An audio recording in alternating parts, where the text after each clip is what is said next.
Swimming like a shark in a shrimp tank. Big fish, small pond in the shrimp tank. Welcome back, and thank you for tuning into the Shrimp Tank Charleston. Right before break, we said that we were going to have the master sommelier, Sara Floyd, owner of Luli Wines out of Santa Lucia Highlands in California with the Pisani brothers. We said we were going to have a taste test because you're a master. You're a master sommelier. So I'm going to give myself a little bit of insurance here. First of all, when you take the exam, it's selected by master sommeliers, and they're supposed to be benchmark examples of classic varietals. So I know who picked these out, and he's nothing but he's the opposite of classic, and he's a bit of a renegade. And I there's a couple I know, but it's a little odd. The other thing, just to give myself a little more insurance, a little more. Enough with the excuses. The color is all the same. It's not. You don't do that. Well, wait a minute. Okay. Let me explain something to you. Two of the wines were chosen by myself, Eric Elkins, host of the Shrimp Tank Charleston. Oh, I didn't know and that. two were chosen by Wes. Correct, Gus? Yes, that is correct. So that is not to put all the blame. Okay. So you can blame possibly. So far, it looks like you're blaming me for what I chose. But where's the white wine? No, I'm just kidding. but I want to know, when you're doing this, tell us as Let me run through something very quick so I can tell you how to do it. Okay. Okay, so when you do a master sommelier exam, you have 24 minutes to do 6 wines. Excuse me, am I getting it wrong? Yeah, so it's 4 minutes per wine. You have a format and you go very quickly.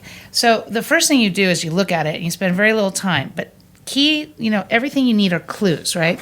So if you look at this has kind of a light pink. It's not dark. It's kind of a garnet red with a little bit of fuchsia and a white rim. So right now I'm saying to myself, this is not a big, thick-skinned red grape like Cabernet Sauvignon or Syrah or something like that. I'm looking at something more delicate like Pinot Noir, Grenache. And then, again, you see this viscous, it's clear, it's a sign of youth. If it was to be old, you would see more browning, orange, kind of tile colors. So then I'm saying to myself, okay, it's a young wine, right? Then you look, and these are called the legs, and I know people talk about, this is the amount of alcohol it has. So typically, if it's from a more warmer area of the world like California, you tend to have higher alcohols. Now, without getting political, global warming, it's getting tougher and tougher to figure this out. But it's also a style thing. And so here I'm looking at these thick legs, and I would say these are medium plus. They're not, as heavy as something really high in alcohol, but it's definitely not like something that's lower in alcohol. So I'd say this is medium plus. So those are the things you look for, just like that. Do you like that wine? I like this wine. I picked the one down, this one, last one. I went the opposite direction because I think it's Pinot Noir. You think this is Pinot Noir? Yes. Okay. We will share the results after we go through it. Okay. Now this one I have a beef with because it's sweet, which is odd. Red sweet wine. I mean, how much do you drink that in your life? And again, you see a little more magenta color. Alcohol level is, you see how it's much more, it's very viscous. What does that mean? Higher in alcohol. Okay. Because it has sugar. And honestly, I don't drink a lot of sweet wines because I save my calories for the food versus the sugar. So I'm not a huge, but see how thick and slow they go down? That means there's quite a bit of alcohol. So this is a late harvest wine of some sort. And again, I don't think it's, it could be like an Amarone from Italy or something like that. I'm not sure because, again, it's not, I don't think it's, there's acid. I don't think it's a fortified wine. I think it's a late harvest wine. But that's as good as I can get with that one because it's, come on, how many people drink late harvest red? Well, it's mostly white, right? If you're drinking Sauterne or Riesling that's sweet, it's definitely white. So it's just interesting wine, but it could be a lot of things. I mean, okay. So here's the next one. I put This is kind of interesting. I like, again, we're looking at the color. Again, they're not dark colored wines, so we're looking at varietals that are a little light skinned.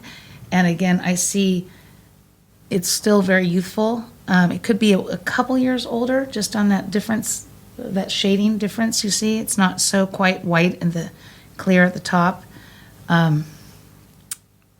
Alcohol is medium plus. See, it's going down, but not like the last one. Last one was like taking forever just to come down.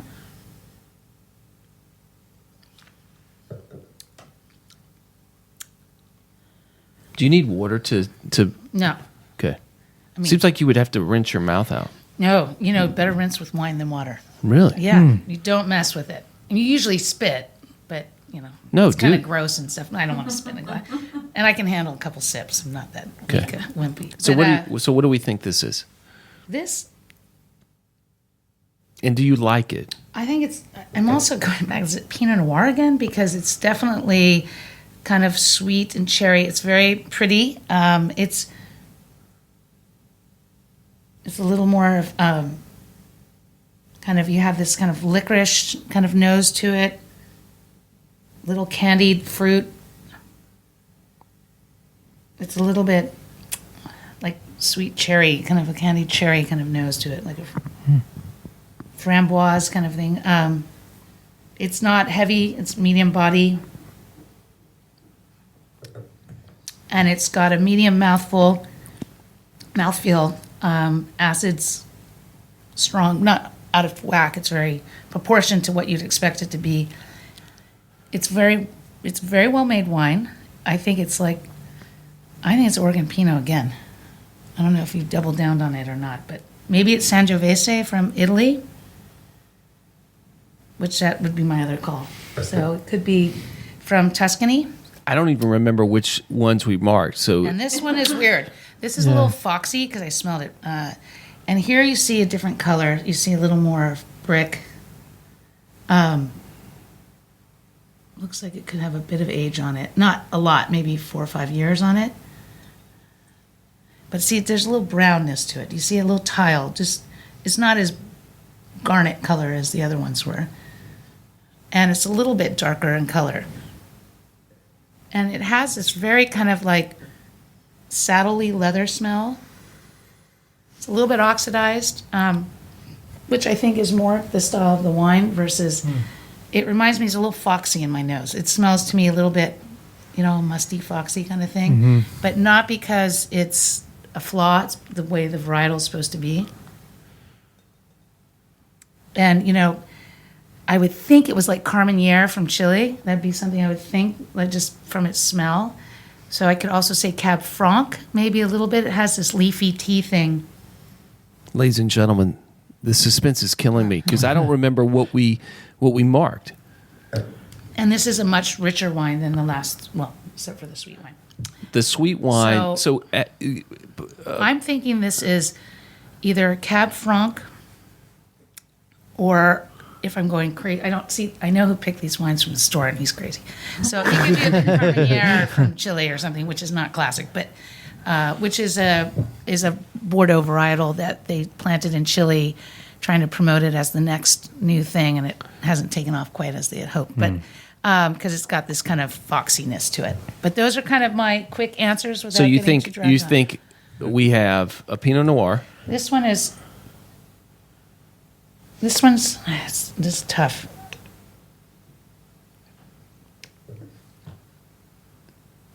See, we are very serious about our taste testing. We don't. This is harder than the Master This Sommelier. is way harder than the Master Sommelier exam. Yeah. I got a beef with that boy at Bottles. I'm going to talk But to him. keep in mind, I have chosen 2 of these. Okay, I think Which one do you think this one is? this is Pinot Noir. Oregon Pinot Noir from 2018 or 19. Should we? That's yours. Hey, at least I got it right. It's so- Pinot Noir from Lully. So Yeah. this That's one hilarious. is, she guessed hers. But I said 18 or 19. It's 19. So I got All right, this. so you got one. So And I got the you're one Appellation for mixed you're up. 1 for 1. Okay. Yeah, as long as you get. And I wouldn't Yeah. think you would do that. So, can I go to this one last? Because Yes, I'm gonna sure. have some balls. This one I think is. I think this is from you.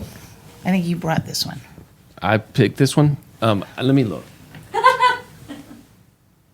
Yes, this is me. See, it's a lot about a person. Who they,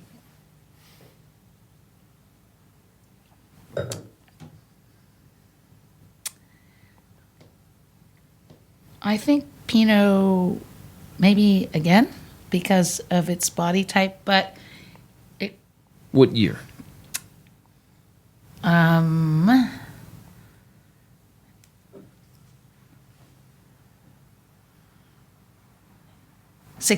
2016. Ladies and gentlemen, Wow. that is a Oh, 15. I Bo- said Oregon Pinot. It's a Bodecker Pinot Noir 2015.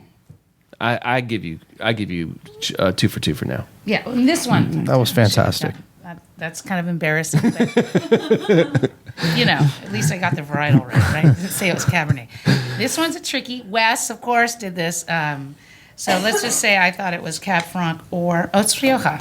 Whoops, should have done that. I should have gotten that. So actually, now that I know what it is, I did totally fail on that one because there's American oak on it, and you can smell it. It's kind of pickly, leafy. Is it good? Yeah, let's pick that. Yeah, it's good. It's good. Okay. But I should know this. I was like, Ladies I and gentlemen, specialize in we Spanish have wines. we have stomped the this is 10th Master embarrassing. Sommelier. See, I'm turning red. It's not from the wine. That I should have gotten. I mean, bad syrup. Bad. No, that one's I should have gotten because I was like one of the Spanish people of the United States. Well, wine. that was very difficult. Listen, she owns Luli Wines. She owns Swirl Wine Distributors. She's a master sommelier. Let's go to the very last one. This is tough. Do you like that wine? Well,